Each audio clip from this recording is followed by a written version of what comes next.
So the trends are fairly clear now of kind of what has happened already, which is that we now have economic growth and productivity growth without wage growth.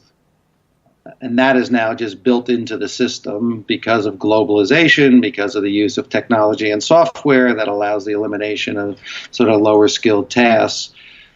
But we also now have GDP growth and productivity growth without real traditional job growth. And so much of the growth in the 21st century, has been in kind of the non-full-time, 40-hour-a-week benefited jobs, and much more in the contingent, part-time, freelance, independent contractor world. And so we now have a jobs problem, and despite the reports on job creation and the unemployment rate, this election, with Donald Trump and certainly Bernie Sanders' candidacy, tells you that there's an incredible amount of anxiety in America.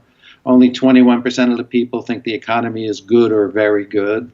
47% of Americans don't have $400 in case of an emergency that they'd be able to find.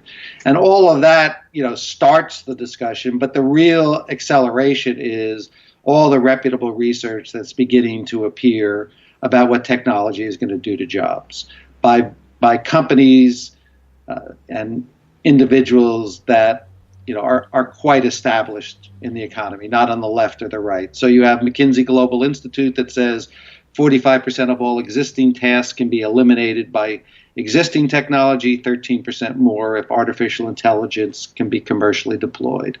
You have Oxford University saying 47% of all the jobs can be eliminated. You have the Pew study that talks about half of 2,000 experts that in poll think that the disruption will be so severe it has the potential to create social instability.